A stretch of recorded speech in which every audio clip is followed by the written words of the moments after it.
Hi friends and dear students, welcome back to my YouTube channel SS Pediatrics. I hope you all were doing well. So today I am here with another topic of pediatric nursing, that is nephrotic syndrome. As the name indicating, nephrotic syndrome means nephron से related disease condition है. So ये basically हमारे पास kidney को damage करते हैं और यहाँ पे क्या होगा, जो नेफ्रॉन्स होते हैं which is a structure and function unit of a kidney, तो नेफ्रॉन्स में क्या प्रॉब्लम आएगी, जो नेफ्रॉन का वुमेंस कैप्सूल में जो ग्लोमेरुलर बेसमेंट मेम्ब्रेन होती है उसकी परमेबिलिटी जो होती है वो इंक्रीज हो जाती है फॉर द प्रोटीन. तो जब भी यहाँ पे ब्लड फिल्टर आउट होने के लिए आएगा तो वहाँ पे जो ब्लड में प्रोटीन होगी वो वहाँ से पास ऑन हो जाएगी, क्योंकि परमेबिलिटी इंक्रीज हो चुकी है ग्लोमेरुलर बेसमेंट मेम्ब्रेन की फॉर द प्रोटीन. तो प्रोटीन वहाँ से पास ऑन हो जाएगी और यूरिन के थ्रू बॉडी से एक्सक्रीट होना स्टार्ट हो जाता है. So there is a condition that is proteinuria, और ब्लड में प्रोटीन का अमाउंट जो होता है वो कम हो जाता है. और भी बहुत सारी इसमें कंडीशंस होंगी, वो मैं आपको इन डिटेल इस लेक्चर में आगे बताती हूँ. और आई होप आपको टॉपिक समझ में आए और अच्छा लगे. So let's start with the topic nephrotic syndrome. Start with the definition of nephrotic syndrome. Nephrotic syndrome is a non-specific disorder in which the kidneys are damaged, specifically nephrons, and due to which it leads to the leakage in a large amount of protein through urine, and that is known as proteinuria, at least 3.5 gram per day per 1.73 meter square body surface area from the blood into the urine out of the body. So, nephrotic syndrome results from increased permeability of glomerular basement membrane, जिसे हम GBM short form में कहते हैं. और nephron में जो glomerular basement membrane है, जो वहाँ से ब्लड फिल्टर आउट होके जाता है, तो उस टाइम पे उसकी परमेबिलिटी इंक्रीज हो जाती है फॉर द प्रोटीन. तो वो वहाँ से प्रोटीन को पास ऑन कर देता है और वो फर्दर नेफ्रॉन के थ्रू हमारे यूरिन में इन्वॉल्व होके जो है यूरिन में जो है प्रोटीन का प्रेजेंस हो जाता है और वो यूरिन के थ्रू बॉडी से एक्सक्रीट होना शुरू हो जाती है. Incidence 2 to 7 per 1 lakh children, and it is more common in male children, that is 3:2 ratio. And mean age of occurrence in pediatric population की अगर हम बात करें, so that is in between 2 to 5 years. It is clinical state that is characterized by anasarca, which is generalized edema, and massive proteinuria less than 2 mg per deciliter, which leads to hyperproteinemia and hypoalbuminemia and hyperlipidemia and hypercholesterolemia. Next, start with the types of nephrotic syndrome. First is primary or idiopathic nephrotic syndrome, which is also known as childhood nephrosis or minimal change nephrotic syndrome. And in this primary idiopathic nephrotic syndrome, there is a minimal change that damage to the glomeruli, the tiny blood vessels inside the nephron, as I told you, and where blood is filtered to make urine and waste is removed. The disease gets its name because this damage is not visible under a regular microscope. It can only be seen under a electron microscope के अंदर ही हम इस defect को देख सकते हैं. Common cause of nephrotic syndrome in children, 80% of the cases in the children में जो है वो हमारा, अगर हम टाइप्स की बात करें तो फर्स्ट हमारे पास प्राइमरी, जिसे मैंने कहा कि आइडियोपैथिक भी हम बोलते हैं, चाइल्डहुड नेफ्रोसिस बोलते हैं. सेकेंड हमारे पास आता है सेकेंडरी नेफ्रोटिक सिंड्रोम, और थर्ड हमारे पास आया congenital nephrotic syndrome.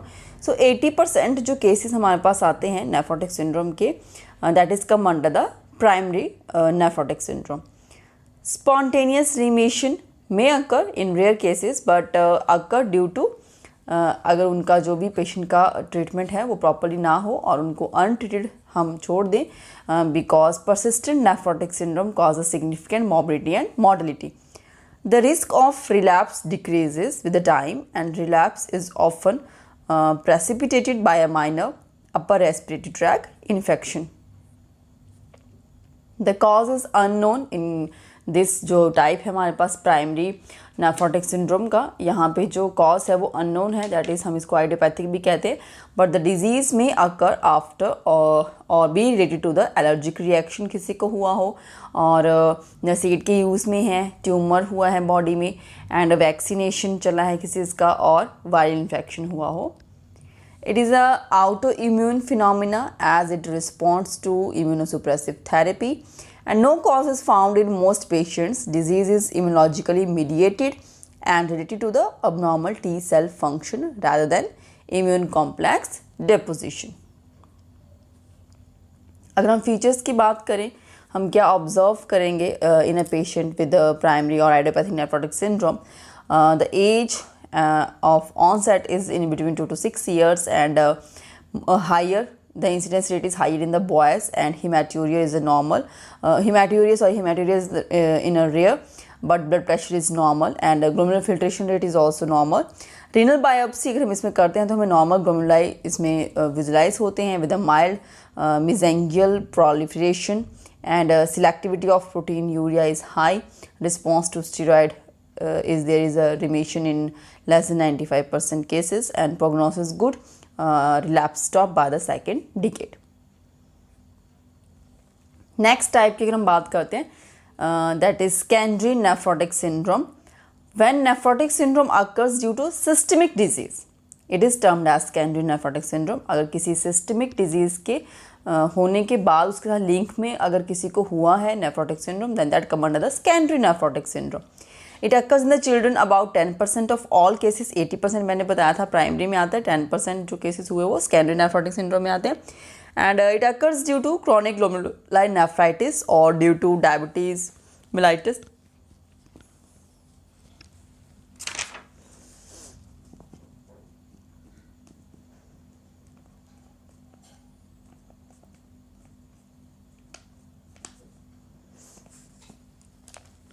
It occurs due to chronic glomerular nephritis or due to diabetes mellitus, systemic lupus erythematosus, malaria, hypertension, hepatitis B, ineffective endocarditis, HIV, AIDS, drug toxicity, syphilis, etc. Next, third type is congenital nephrotic syndrome. It is a fatal problem usually associated with the other congenital anomalies of kidney, and it is inherited as autosomal recessive disease. Severe renal insufficiency and urinary infection is there along with the condition जो है वो इसमें poor prognosis का आता है और conditions के साथ. Next, primary causes क्या रहेंगे हमारे पास nephrotic syndrome को cause करने के लिए. This disease is limited to the kidney and minimal change nephropathy हम इसमें देखने को मिलता है. Glomerulosclerosis, acute post streptococcal glomerulonephritis, immune complex glomerulonephritis are the primary causes which somewhere leads to the nephrotic syndrome. Secondary causes kidney and other parts of the body अगर इसमें lead करते हैं, so that is infection, toxins such as mercury, bismuth, gold का injection हुआ हो या allergies हैं, cardiovascular कोई डिजीज़ है including sickle cell disease, renal vein thrombosis, congestive heart failure along with the malignancies and systemic lupus erythematosus, anaphylactic purpura. There are a number of secondary causes which leads to this nephrotic syndrome.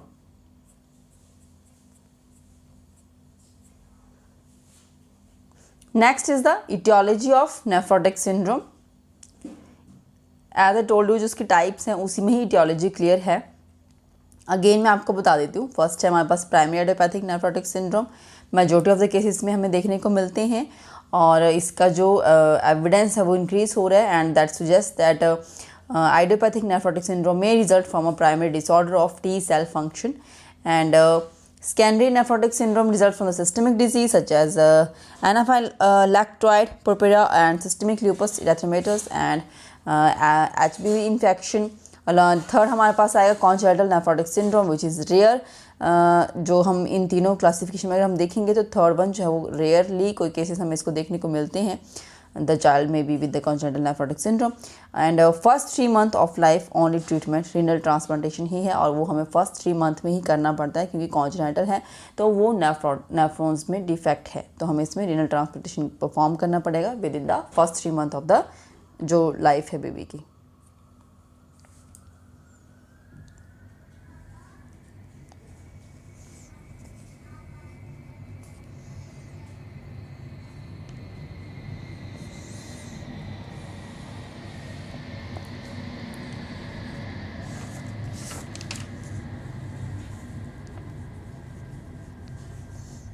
Next is the nephrotic criteria. ये यहाँ पे कुछ values mention किए गए हैं और इन values के basis के ऊपर हम डायग्नोज करते हैं कि this patient is having nephrotic syndrome. तो फर्स्ट है हमारे पास मैसिव प्रोटीन यूरिया, यूरिन के थ्रू बॉडी से प्रोटीन का एक्सक्रीट होना, and which is classified as qualitative proteinuria और क्वांटिटेटिव प्रोटीन यूरिया। क्वालिटेटिव में हमारे पास 3+ और 4+ की रीडिंग आती है, and quantitative protein urea means ये किडनी में डैमेज है और प्रोटीन जो है वो यूरिन के थ्रू कितना लेवल पे जो है बॉडी से एक्सक्रीट हो रही है, ठीक है। और ये हमारे पास जो क्वांटिटेटिव है ये एक एनालिटिक केमिस्ट्रिक टेक्निक है जिसके थ्रू हम फाइंड आउट कर पाते हैं कि हमारा बॉडी सरफेस एरिया के अकॉर्डिंग कितना जो प्रोटीन है वो बॉडी से एक्सक्रीट हो रहा है। तो यहाँ पे हमारे पास 40 mg per meter square body surface area per hour की स्पीड से बॉडी से एक्सक्रीट हो रहा है।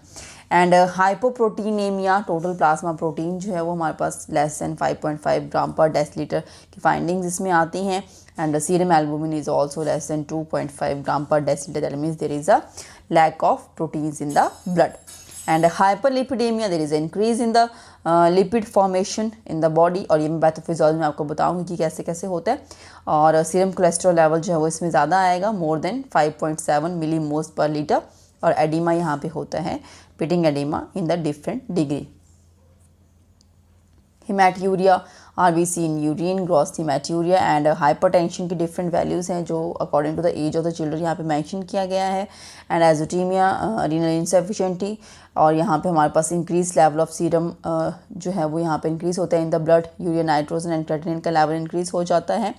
And hypocomplementaemia, hypocomplementaemia means there is a decrease level of serum C3। तो ये जो हमारे पास C3 है ये एक हम इसे कहते हैं कॉम्प्लीमेंट कॉम्पोनेंट 3 के नाम से हम इसको कहते हैं, complement component 3 which is often called as C3 and is an essential protein of the immune system. This complement component 3 is an essential protein of the immune system which provide the first line defense against the disease. तो वो भी यहाँ पे level decrease हो जाता है इसका। That is why ये प्राइमरी में हमने इसको इन्वॉल्व किया था कि ये हमारे पास जो है वो एक इम्यूनो जो है वो आउट इम्यून डिजीज़ की इसमें आता है। Next is the pathophysiology. Due to any pathological condition, वो कुछ भी हो सकता है, प्राइमरी नेफ्रोटिक सिंड्रोम भी इसमें आ सकता है, सेकेंडरी आ सकता है, कॉन्जेनिटल आ सकता है, कोई भी अगर हमारे पास यहाँ पे पैथोलॉजिकल कंडीशन अराइज हुई है which somewhere leads in the alteration of the functioning of the glomerular basement membrane of a nephron, तो उसमें अल्टरेशन आ जाता है and which leads to the altered glomerular protein permeability. तो यहाँ पे क्या होगा, प्रोटीन के लिए जो ग्लोमेरुलर बेसमेंट मेम्ब्रेन की जो परमेबिलिटी है उसमें अल्ट्रेशन आ जाती है, वो इंक्रीज हो जाते हैं उसकी permeability for the proteins and which leads to the increase loss of protein in the urine. और बॉडी से प्रोटीन जो है वो एक्सक्रीट हो रही है जिसकी वजह से अब हमारी बॉडी में जो है वो प्रोटीन का अमाउंट कम हो गया है and that leads to the decreased colloidal osmotic pressure.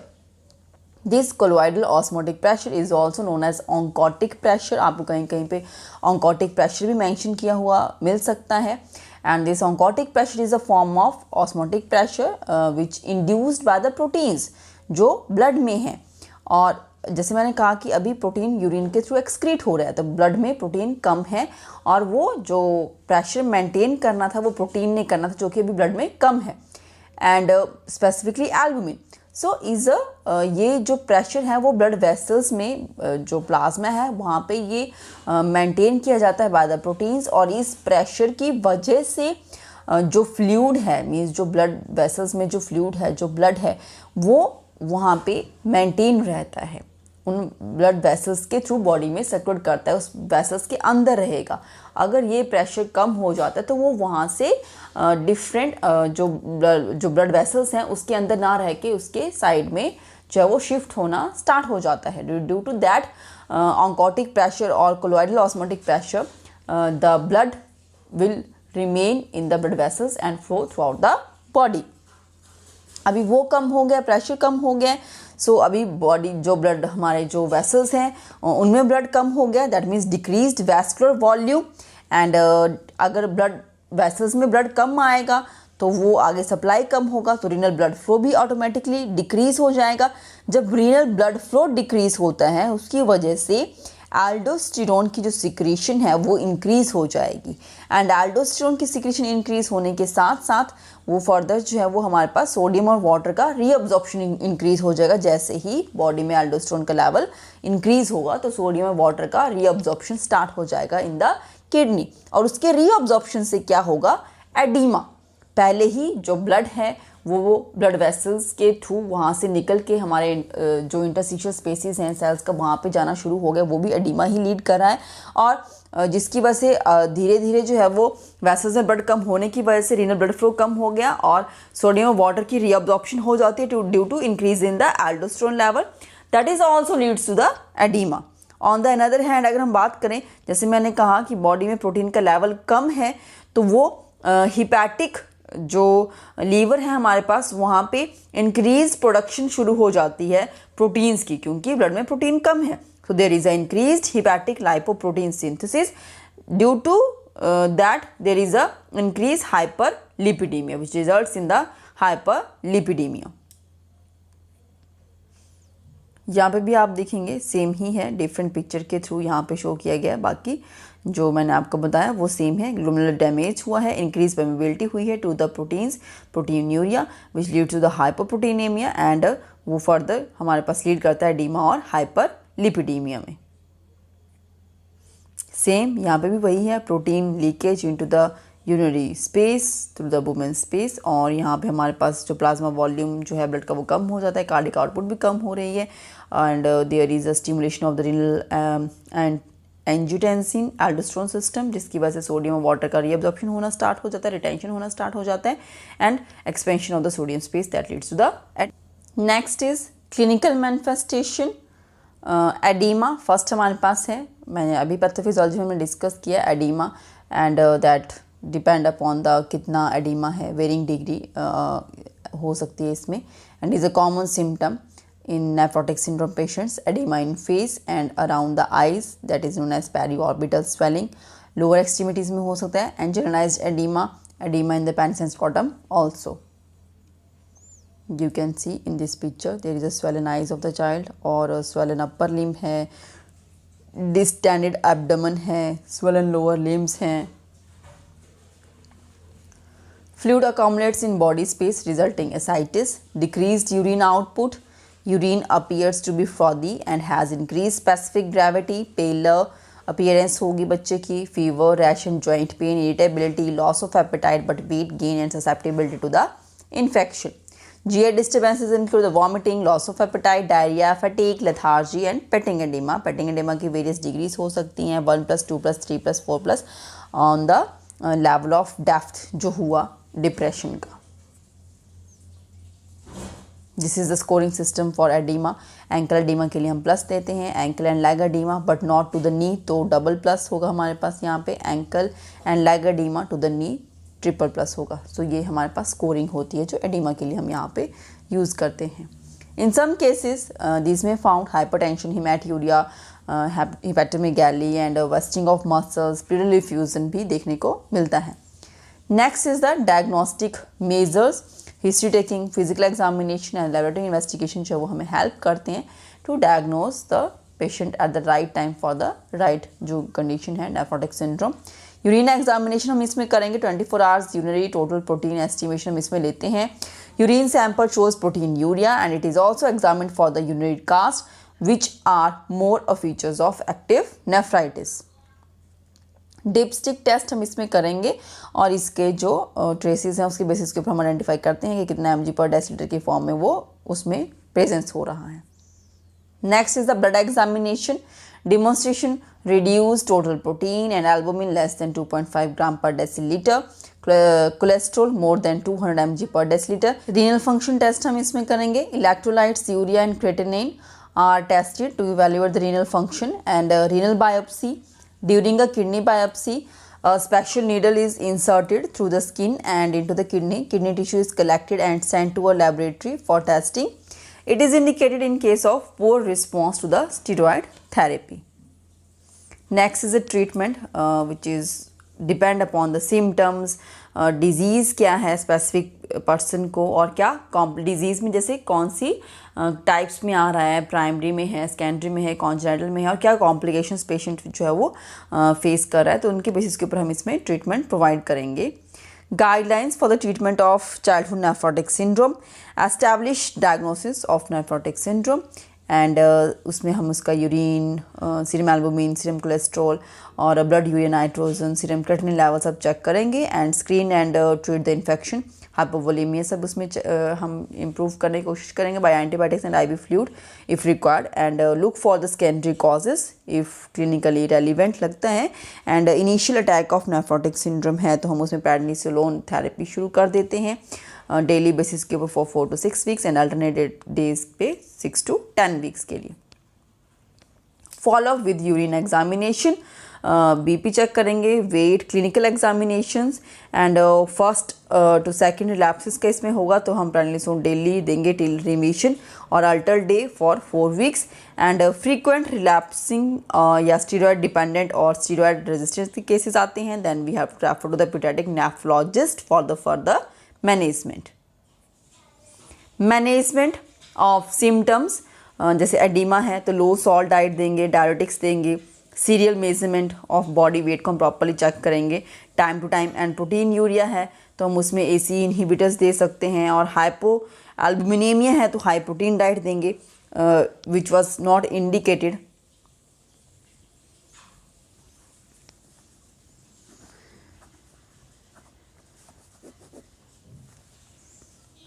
Hypoalbuminemia, high protein diet not indicated, 0 to 8 to 1 ग्राम पर kg पर डे के अकॉर्डिंग हम इसमें देंगे।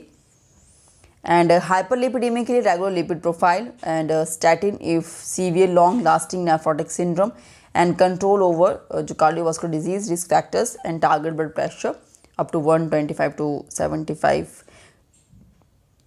थ्रोम्बोएम्बोलिक रिस्क इसमें अगर हमें नोटिफाई होता है then we have to go for the routine prophylactic anticoagulations not recommended and a high index of suspicion for thromboemboli unless and infection के केसेस में high index of suspicion इसमें होगा तो anti pneumococcal and influenza vaccination हम दे सकते हैं।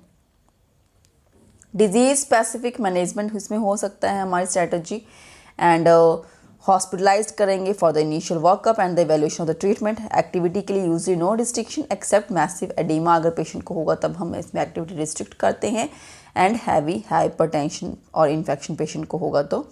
And diet के लिए in case of hypertension and oedema low salt diet only during period of oedema और सॉल्ट फ्री डाइट इसमें हम दे सकते हैं एंड सीवियर एडिमा के केस में restricting fluid intake.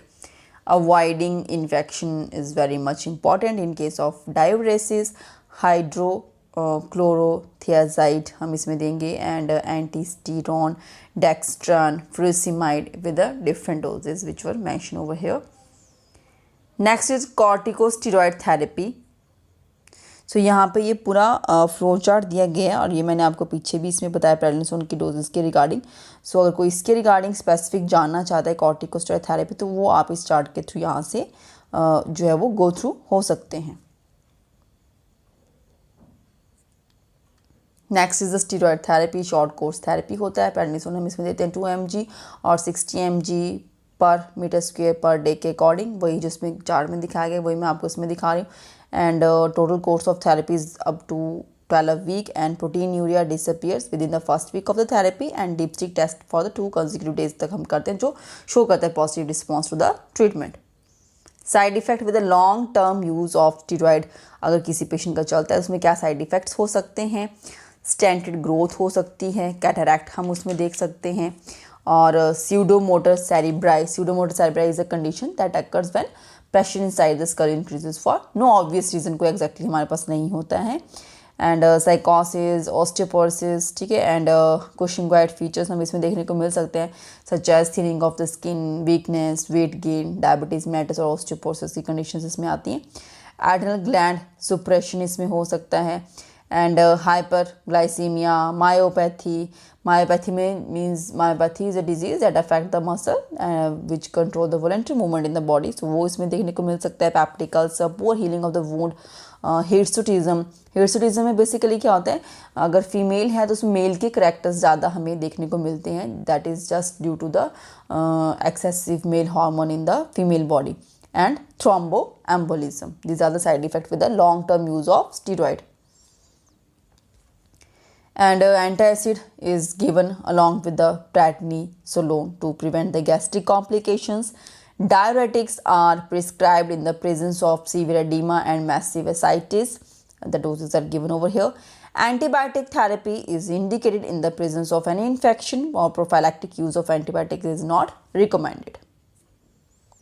Albumin infusion हम कर सकते हैं, 1 gram per kg per day may be given in case of massive edema and ascites. It helps to shift the fluid from interstitial space into the vascular system. जो हमारे पास oncotic pressure या हमारे पास oncotic pressure की कम हो जाने की वजह से, जो कि प्रोटीन कम होता है ब्लड में, तो प्रोटीन मेंटेन करता है ऑन्कोटिक प्रेशर, तो वो यहाँ पे एस्टेब्लिश नहीं हो पा रहा, तो वो सब करने के लिए हमें बॉडी में एल्बुमिन इन्फ्यूज़न कर रहे हैं।